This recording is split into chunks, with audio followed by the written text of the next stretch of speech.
നമ്മൾ ശീലിച്ചു പോകുന്ന രീതികളുണ്ട്. അത്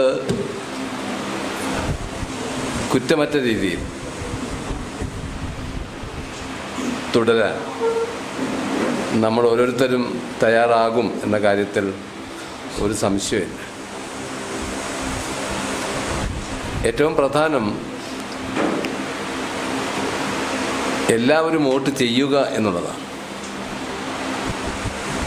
ചെയ്യുക എന്ന് പറഞ്ഞാൽ അർത്ഥം ചെയ്യിപ്പിക്കുക എന്നു കൂടിയാണ്. അക്കാര്യത്തിൽ ഇനിയുള്ള ദിവസങ്ങളിൽ ഒരു വെല്ലുവിളിയായി സ്വീകരിച്ച് എല്ലാവരും പോളിംഗ് ബൂത്തിൽ എത്തി UDF വോട്ട് ചെയ്യുന്ന സാഹചര്യം സൃഷ്ടിക്കുക എന്നുള്ളതിന് വമ്പിച്ച പ്രാധാന്യം കൊടുക്കും. ഇവിടെ കാര്യങ്ങൾ വളരെ വസ്തുനിഷ്ഠമായി ആലോചിച്ചാൽ RSS കരുതുന്നത് പോലെ അവർക്ക് അനായാസം കടന്നു പോകാവുന്ന ഒരു ചിത്രമല്ല ഇന്ത്യയിൽ ഇപ്പോഴുള്ളത്. വെല്ലുവിളികളുണ്ട്, തടസ്സങ്ങളുണ്ട്. എന്നാൽ പ്രധാനപ്പെട്ട ചില വിഷയങ്ങളുണ്ട്. അതിലേറ്റവും പ്രധാനം ഒരു ഭരണമാറ്റത്തിന് വേണ്ടിയുള്ള ജനങ്ങളുടെ ആഗ്രഹം. കഴിഞ്ഞ കുറേ തിരഞ്ഞെടുപ്പുകൾ കോൺഗ്രസ് അതിശക്തമായിരുന്ന കാലത്ത് പോലും ഒരു സംസ്ഥാനത്ത് കോൺഗ്രസിനോട് മുഖാമുഖം ഏറ്റുമുട്ടാൻ ശേഷിയുള്ള ഒരു ബദൽ സംവിധാനം വന്നാൽ എന്ന് ഞങ്ങൾക്ക് ബോധ്യപ്പെട്ടാൽ ആ ബദലിനെ അനുകൂലിച്ച പാരമ്പര്യമാണ് ഈ രാജ്യത്തുള്ളത്. അത് ഈ സദസ്സിലെ തൊഴിലാളികൾ പ്രത്യേകം മനസ്സിലാക്കണം. കാര്യങ്ങൾ അങ്ങനെ ഇരുൾ നിറഞ്ഞതാണെന്ന മട്ടിൽ ചില ആളുകൾ പ്രചരിപ്പിക്കുന്നത് അവരുടെ സ്വാർത്ഥ താല്പര്യത്തിന് വേണ്ടിയാണ്.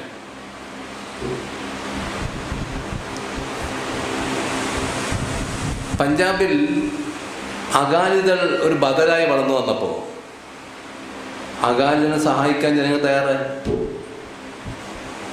ജമ്മു കാശ്മീരിൽ കോൺഗ്രസിന് എതിരായി നാഷണൽ കോൺഫറൻസ് ശക്തമായി രംഗത്ത് വന്നപ്പോൾ അവിടെ ഭരണമാറ്റം ഉണ്ടായി. കോൺഗ്രസിനെ വെല്ലുവിളിച്ചുകൊണ്ട് ശരത് പവാർ മഹാരാഷ്ട്രയിൽ ഒരു നീക്കം നടത്തിയപ്പോൾ ശരത് പവാർ ജയിച്ചു. കർണാടകയിൽ ദേവരാജ് അരസ് ഇന്ദിരാഗാന്ധി ഉള്ള കാലത്താണ് ഒരു മഹാശക്തിയായി രംഗത്ത് വന്നു. കർണാടകയിൽ അരസ് ജയിച്ചു. ആന്ധ്രാപ്രദേശ്, ഇന്നത്തെ ആന്ധ്രാപ്രദേശല്ല, തെലങ്കാനയും ഇന്നത്തെ ആന്ധ്രാപ്രദേശ് അടങ്ങുന്ന ആന്ധ്രാപ്രദേശിൽ രാമറാവു വന്നു. രാമറാവു ജയിച്ചു. തമിഴ്നാട്ടിൽ ദ്രാവിഡ മുന്നേറ്റ കഴകം ജയിച്ചു. കേരളത്തിൽ മുന്നണി സംവിധാനം മാറി മാറി വന്നു. അപ്പം ഇവർ പറയുന്ന പോലെയൊന്നും അല്ല ചിത്രം. ഒരു ഭരണമാറ്റത്തിന് വേണ്ടി ജനങ്ങൾ ആഗ്രഹിക്കാനുള്ള സാധ്യതകൾ ധാരാളമാണ്. ഒന്നാണ്. രണ്ട്, ഒരു യുവ നേതൃത്വം അറിഞ്ഞോ അറിയാതെ ഇന്ത്യ വളർന്നു വരികയാണ്. അതൊരു വലിയ മാറ്റമല്ലേ? ഒരു വലിയ മാറ്റം. രാഹുലും പ്രിയങ്കയും മാത്രമല്ല, സച്ചിൻ പൈലറ്റ് ഉണ്ട്, അഖിലേഷ് യാദവ് ഉണ്ട്, തേജസ്വി യാദവ് ഉണ്ട്, മഹാരാഷ്ട്രയിൽ ഉദ്ധവ് താക്കറെ ഉണ്ട്, തമിഴ്നാട്ടിൽ ഉദയനിധി ഉണ്ട്. ചെറുപ്പക്കാരുടെ സംഘം ദേശീയ ജീവിതത്തിലേക്ക് കടന്നു വരികയാണ്. സ്വാഭാവികമായും ആ യുവജനങ്ങളുടെ ഒരു ആവേശവും അവ ജനങ്ങൾ സൃഷ്ടിക്കുന്ന മതിപ്പും ഈ പ്രാവശ്യം ഫലപ്രദമായ ഗുണകരമായ മാറ്റത്തിന് സഹായകമായും വരും.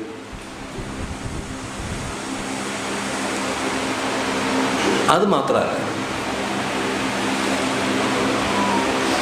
കുറച്ചു കാലമായി പ്രാദേശിക പാർട്ടികൾക്ക് ശക്തി വന്നിട്ടുണ്ട് ഇന്ത്യയിൽ. ആ പ്രാദേശിക പാർട്ടികൾ പിടിച്ചു നിൽക്കാൻ നടക്കുന്ന ഒരു ശ്രമമുണ്ട് ഈ പ്രാവശ്യം. ഈ പ്രാവശ്യം അവർ പരാജയപ്പെട്ടു പോയാൽ സംസ്ഥാന രാഷ്ട്രീയത്തിൽ അവർക്ക് പിടിച്ചു നിൽക്കാനാവില്ല. അതുകൊണ്ട് യു പിയിലും ബീഹാറിലും ഒറീസയിലും അടക്കമുള്ള സംസ്ഥാനങ്ങളിൽ ഈ പ്രാദേശിക പാർട്ടികളുടെ ഒരു മേധാവിത്വം വളർന്നു വരും. അത് ഒരു പ്രധാനപ്പെട്ട ഘടകമാണ്. ഇതെല്ലാം കൂടി ചേരുമ്പോഴാണ് നേരത്തെ പറഞ്ഞത്, കാര്യങ്ങൾ അനുകൂലമല്ല എന്ന പ്രചാരണം ദുഷ്പ്രചാരണമായി മാറാനാണ് സാധ്യത. അതിൻ്റെ അർത്ഥം അനായാസം കാര്യം നടക്കുമെന്നല്ല. 2014 നമുക്ക് നഷ്ടപ്പെട്ടു പോയൊരവസരമാണ് ഇപ്പോൾ നമ്മൾ തിരിച്ചു പിടിക്കാൻ ശ്രമിക്കുന്നത്. അവിടെയാണ് വന്ന വീഴ്ച.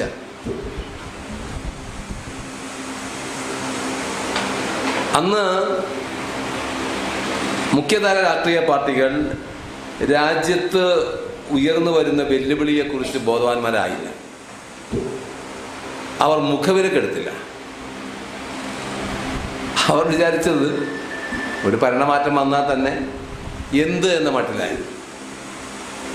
പക്ഷേ ഇത് പ്രത്യയശാസ്ത്രപരമായ വ്യത്യാസങ്ങളുണ്ട്. ആ വ്യത്യാസങ്ങൾ നമ്മുടെ രാഷ്ട്ര ഐക്യത്തെയാണ് പ്രതികൂലമായി ബാധിക്കുന്നത്. നമ്മുടെ രാഷ്ട്രീയമായ സമവാക്യങ്ങളെയാണ് തെറ്റിപ്പിക്കുന്നത്. അതാണ് വിഷയം. ഒന്ന്, നമ്മുടെ രാഷ്ട്രത്തിൻ്റെ ഐക്യം. രണ്ട്, നമ്മുടെ രാഷ്ട്രീയ സമവാക്യങ്ങൾ. രണ്ടും തകരുകയാണ്. ദേശീയ പ്രസ്ഥാനത്തിൽ ഉയർന്നു വന്ന ആശയങ്ങൾക്ക് വേണ്ടിയാണ് രാജ്യം പലപ്പോഴും പരിശ്രമിച്ചത്. ആദ്യകാലങ്ങൾ ഒറ്റപ്പെട്ട അപവാദങ്ങളുണ്ടാവും. ഇപ്പം നമ്മൾ പ്രാദേശികമായി ആലോചിച്ച് നോക്കൂ. നമ്മുടെ നാട്ടിൽ ചിലപ്പോൾ നമുക്ക് ഇഷ്ടമല്ലാത്ത പലതും സംഭവിക്കില്ലേ? അതൊന്നും ഒരു പൊതു നിയമമല്ല. അപവാദങ്ങളുണ്ട്. എന്നാൽ പൊതുവെ സ്വാതന്ത്ര്യ സമരകാലത്ത് ദേശീയ പ്രസ്ഥാനം ലക്ഷ്യം വെച്ച താല്പര്യങ്ങൾക്ക് വേണ്ടിയാണ് രാജ്യം മുന്നോട്ട് പോയത്. ഓരോ നിയമവും മൻമോഹൻ സിംഗ് വരെയുള്ള നേതാക്കന്മാർ പ്രധാനമന്ത്രിയായിരുന്ന കാലത്ത് ആവിഷ്കരിച്ച നിയമങ്ങളെല്ലാം ജനങ്ങളെ വളർത്താൻ സഹായകമായി. ഒരു ജനപക്ഷ രാഷ്ട്രീയം എന്നൊക്കെ പറയില്ലേ, അതാണ് ഉണ്ടായത്. ഏറ്റവും ഒടുവിൽ 2 നിയമങ്ങൾ കൊണ്ടുവന്നു. ഒന്ന്, വിദ്യാഭ്യാസ അവകാശ നിയമം, റൈറ്റ് ടു എഡ്യൂക്കേഷൻ. 2, വിവരാവകാശ നിയമം.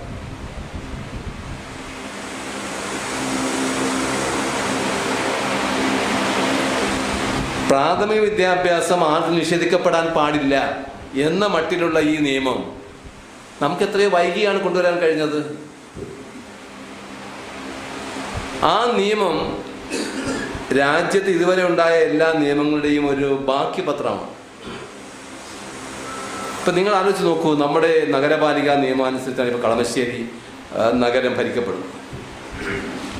ഇവിടെ കുറച്ച് പേരെങ്കിലും മുതിർന്ന ആളുകളുണ്ടല്ലോ.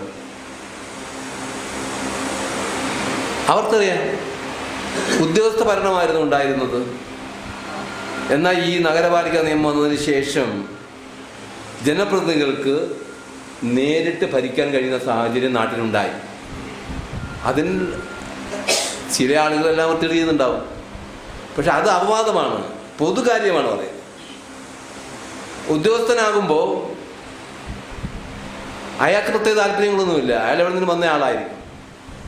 നാട്ടിലെ വിഷയം എന്താണ്, ഏതിനാണ് പരിഗണന കൊടുക്കേണ്ടത്, ഏതിനാണ് മുൻഗണന വേണ്ടതെന്ന് തീരുമാനിക്കാൻ അയാൾക്ക് കഴിയില്ല. ഈ നഗരപാലിക നിയമം, ഗ്രാമപഞ്ചായത്ത് രാജ് നിയമം നാട്ടിലുണ്ടാക്കിയ മാറ്റം വളരെ വലുതാണ്. ശരിക്കും BJPയെ ക്ഷുഭിതമാക്കുന്നത് ഇതാണ്. BJPയെ RSSനെ ഭയപ്പെടുത്തുന്നത് ജനങ്ങൾ സ്വതന്ത്രരായി മാറിയാൽ, ജനങ്ങൾ ശക്തിപ്പെട്ടാൽ, ജനങ്ങൾ ഭരണകാര്യങ്ങളിൽ നേരിട്ട് ഇടപെടുന്ന അവസരം വന്നാൽ RSS സ്വപ്നം കാണുന്ന ഒരു പ്രത്യയശാസ്ത്രമുണ്ട്. അത് ഇവിടെ നടപ്പിലാക്കാൻ ഇനിയും വൈകും. ഇപ്പോൾ തന്നെ വൈകി.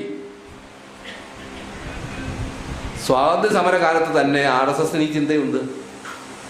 അതിനെ ഫലപ്രദമായി ജനങ്ങളാണ് നേരിട്ടത്. അല്ലാതെ ഭരണകൂടങ്ങളല്ല, ജനങ്ങൾ ഏറ്റെടുക്കുകയാണ്.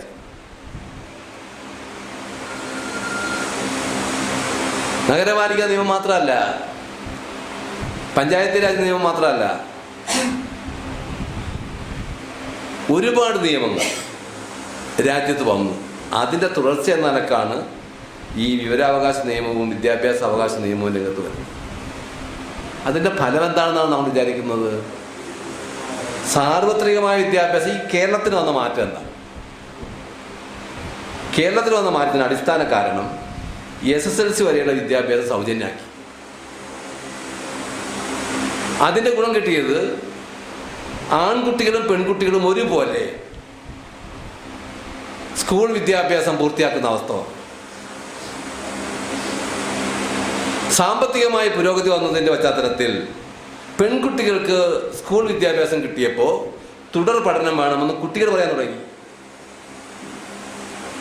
അതിനനുസൃതമായി നാട്ടിൽ ഒരുപാട് സ്കൂളുകൾ പുതുതായി വന്നു, അയൽപക്കത്ത് സ്കൂളുകൾ വന്നു. ഇനി ഗവൺമെൻറ് സ്കൂൾ ഇല്ലെങ്കിൽ എയ്ഡഡ് സ്കൂൾ വന്നു, ഇല്ലെങ്കിൽ അൺഎയ്ഡഡ് സ്കൂൾ വന്നു. അപ്പോൾ നമ്മുടെ പെൺകുട്ടികൾ തുടർ പഠനത്തിന് നിർബന്ധിതരായി. ഇന്ന് ഒരു ഗ്രാജുവേറ്റ് എങ്കിലും ഇല്ലാത്ത ഏത് കുടുംബമുള്ളത്? അതിന് കാരണം ഇതാണ്, SSLC വരെയുള്ള വിദ്യാഭ്യാസം സൗജന്യമാക്കിയത് കൊണ്ടാണ്. അതാണ് വിദ്യാഭ്യാസ അവകാശ നിയമത്തിൻ്റെ ഭാവി. RSS തകരാൻ പോവുകയായിരുന്നു. RSSന് പിടിച്ചു നിൽക്കാൻ കഴിയാത്ത അവസ്ഥ വരുമായിരുന്നു. അത് പൊളിക്കാനാണ് അവർ രംഗത്ത് വന്നത്. രണ്ടാമത്തേത്, ഈ വിവരാവകാശ നിയമം ഒരു മുനിസിപ്പൽ കമ്മീഷണർ അല്ലെങ്കിൽ സെക്രട്ടറി എന്നാ പറയാ, അല്ലെങ്കിൽ മറ്റാരെങ്കിലും എടുക്കുന്ന ഒരു തീരുമാനത്തിൻ്റെ ബന്ധപ്പെട്ട കാര്യങ്ങൾ, ഇപ്പം നമ്മുടെ രാജ്യത്തിൻ്റെ ഡിഫൻസുമായി ബന്ധപ്പെട്ട വിഷയങ്ങളല്ലാത്തത് എല്ലാം ആരെങ്കിലും ചോദിച്ചാൽ കൊടുക്കേണ്ടി വരും. അത് ജനായത്ത് സംവിധാനം ശക്തിപ്പെടുത്തുകയാണ് ചെയ്തത്. അതും RSSനെതിരാണ്, BJPക്കെതിരാണ്. മൂന്നാമത്തെ വിഷയം, നേരത്തെ പറഞ്ഞ പ്രാദേശിക പാർട്ടികളുടെ വളർച്ച കൊണ്ട് സംഭവിച്ചത് സാമൂഹിക നീതി എന്ന വിഷയം പൊതുവിഷയമായി മാറി. സോഷ്യൽ ജസ്റ്റിസ്, സംവരണം ജനങ്ങൾ ശക്തിപ്പെടുത്താനുള്ള ആയുധമാണ് എന്ന നിലക്ക് ഇത് പ്രചാരത്തിൽ വന്നു. BP മണ്ഡൽ നടത്തിയ പഠനം ഇന്ത്യക്ക് ഒരു പുതിയ ദിശ നൽകി. ഇതും BJPക്കെതിരാണ്, RSSനെതിരാണ്. ഇത് മറികടക്കാനാണ് BJP അവർ നയപരിപാടികളിൽ മാറ്റം വരുത്തി രംഗത്ത് വന്നു. പക്ഷെ ഇത് 14 ചെയ്യേണ്ട ജോലിയാണ്. 2014 ചെയ്യേണ്ട ജോലി അന്ന് ചെയ്യാൻ ആലസ്യം കൊണ്ട്, ശ്രദ്ധക്കുറവ് കൊണ്ട് പലർക്കും കഴിഞ്ഞില്ല. അതിൻ്റെ ദുരന്തമാണ് ഇന്ന് രാജ്യം അനുഭവിക്കുന്നത്. പക്ഷേ പോരാട്ടം അവസാനിപ്പിക്കാൻ കഴിയില്ല. ഇതൊരു വലിയ സമരമാണ്. അങ്ങനെ ഇതിനെ കാണണം. ഇതൊരു ചടങ്ങായി, കേവലം ഒരു ഇലക്ഷൻ സമയത്തുള്ള ഒരു ഒത്തുചേരലായി ഈ യോഗം അവസാനിക്കുക. മറിച്ച് ഇതൊരു സമരമാണ്. സമരം നടത്തുന്നവർ ഇച്ഛാശക്തിയുള്ളവരാണെങ്കിൽ, സ്ഥിരോത്സാഹമുള്ളവരാണെങ്കിൽ അവർ വിജയിക്കും. പരാജയപ്പെടാൻ സാധ്യമല്ല. ജനകീയ സമരങ്ങൾ ഒരിക്കലും പരാജയപ്പെട്ടിട്ടില്ല. കുറെ കാലം അടിച്ചമർത്താൻ കഴിയും, അത് ശരിയാണ്. ലോകത്തെല്ലായിടത്തും അങ്ങനെയാണ്. ഒരുപാട് നാടുകളിൽ യൂറോപ്യന്മാർ അധികാരം കൊണ്ടുവന്നിട്ടുണ്ട്, നമ്മുടെ ഇന്ത്യ അടക്കം. പക്ഷെ സമരം ശക്തമായാൽ അവർക്ക് പിടിച്ചു നിൽക്കാൻ കഴിയില്ല. അതുകൊണ്ട് ജനകീയ സമരമാണ്. അങ്ങനെ ഇതിനെ കാണണം ഈ തെരഞ്ഞെടുപ്പിന്. എന്നിട്ട് നമ്മൾ UDFന് വേണ്ടി പരിശ്രമിക്കണം. നമ്മളെ കളമശ്ശേരിക്കാർ എല്ലാ കാലത്തും ശീലിച്ചു പോന്നിട്ടുള്ള ഒരു നയമാണ്.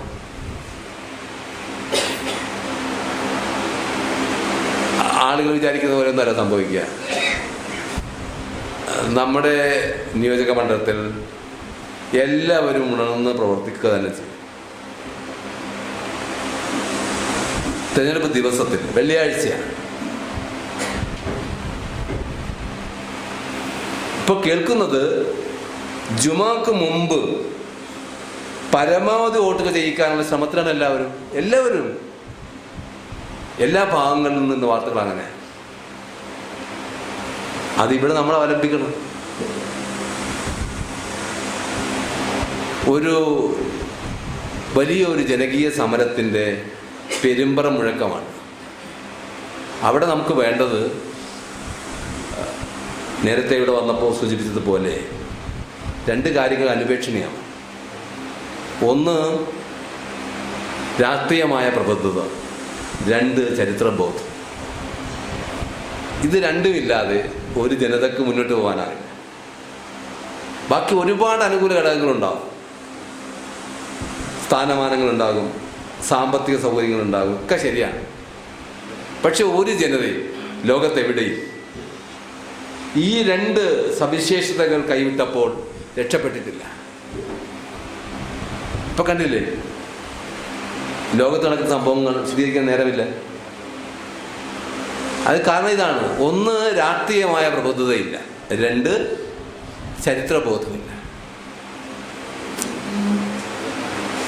നിങ്ങൾക്കറിയോ, ആഫ്രിക്ക എന്ന് പറയുന്ന ഭൂഖണ്ഡത്തിൽ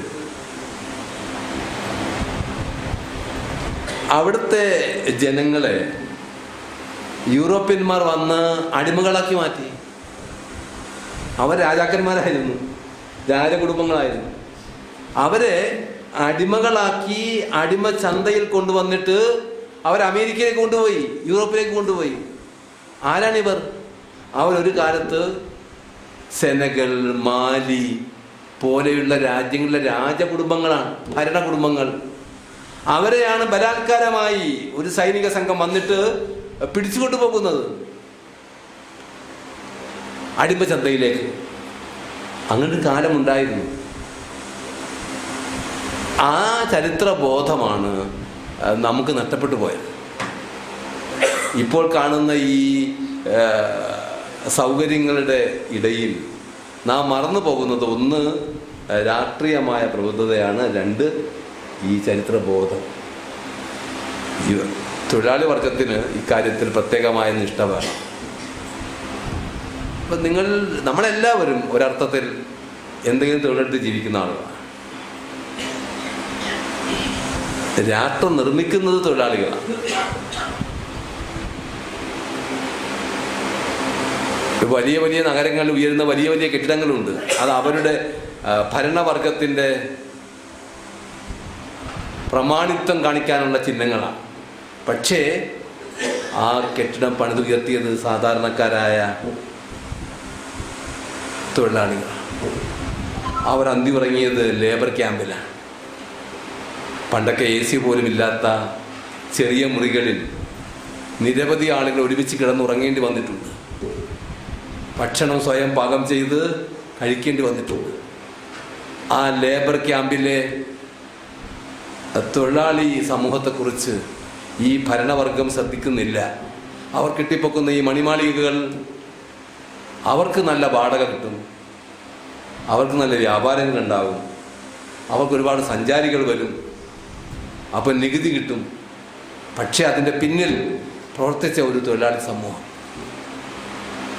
അതുകൊണ്ടാണ് അങ്ങനെയുള്ള ആളുകൾ, സംഘടിതമായ ജനവിഭാഗങ്ങൾ, വിദ്യാർത്ഥികൾ, യുവജനങ്ങൾ, തൊഴിലാളി, അധ്യാപകർ, അഭിഭാഷകർ, മറ്റ് പ്രൊഫഷണലുകൾ, അവരൊക്കെ ഈ സന്ദർഭത്തിൽ ഉയർന്നു പ്രവർത്തിക്കേണ്ടതുണ്ട്.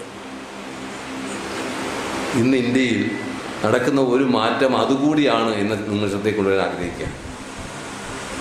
വടക്കേ ഇന്ത്യയിൽ ഒരുപാട് ചലനങ്ങളുണ്ട്.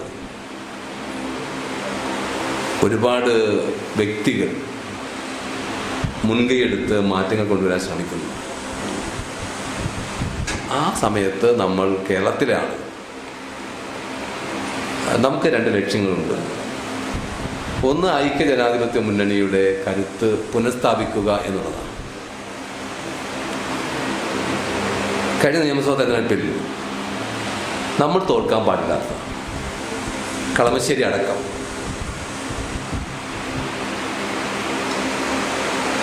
അടക്കം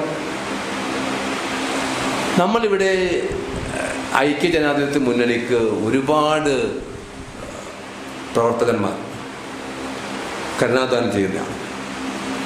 എന്നിട്ട് രണ്ടാം പ്രാവശ്യം CPM-ന് അധികാരം കിട്ടിയത്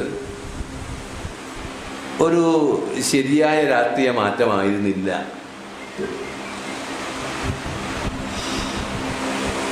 അതുകൊണ്ട് അത് നമുക്ക് തിരിച്ചു പിടിക്കാൻ കിട്ടുന്ന ആദ്യത്തെ അവസരമായി ലോക്സഭാ തെരഞ്ഞെടുപ്പിനെ കാണണം. നമ്മുടെ മണ്ഡലത്തിൽ നേരത്തെ ഇവിടെ സൂചിപ്പിച്ചതുപോലെ എല്ലാവരും വോട്ട് ചെയ്ത് ശ്രദ്ധേയമായ വിജയം കൊണ്ടുവരുന്നതിന് വേണ്ടിയുള്ള അധ്വാനത്തിൽ നമ്മൾ ഇടപെടണം. ഇനിയുള്ള ദിവസങ്ങൾ 10 ദിവസമേ ഉള്ളൂ. പ്രത്യേകിച്ച് തെരഞ്ഞെടുപ്പ് ദിനം അന്ന് നമ്മൾ പതിവ് പോലെ ചെയ്യാറുള്ളത് പോലെ ഇക്കാര്യത്തിൽ ശ്രദ്ധിച്ച് മുന്നോട്ട് പോകണം. UDF-ന്റെ വിജയം സുനിശ്ചിതമാക്കണം. ഇന്ത്യ മുന്നണി വൈകി ഉദിച്ച വിവേകമാണ്. നേരത്തെ ഇതുണ്ടായില്ല. ശരിക്ക് CPM-നോട് പകരം ചോദിക്കാനുള്ള അവസരം കൂടിയാണ്.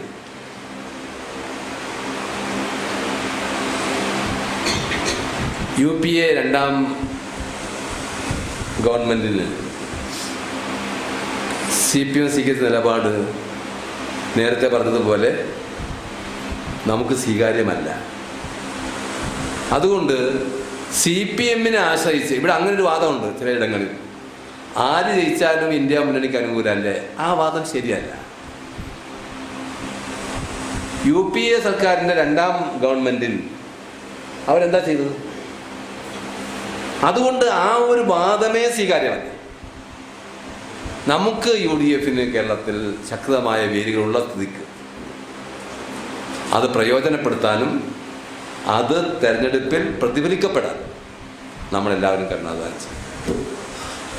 ഈ ഇന്ത്യ മുന്നണി എന്ന് പറയുന്ന പുതിയ പരീക്ഷണം ആദ്യം സൂചിപ്പിച്ചതുപോലെ ചില കേന്ദ്രങ്ങളിൽ പ്രതീക്ഷ വളർത്തിയിരിക്കുക.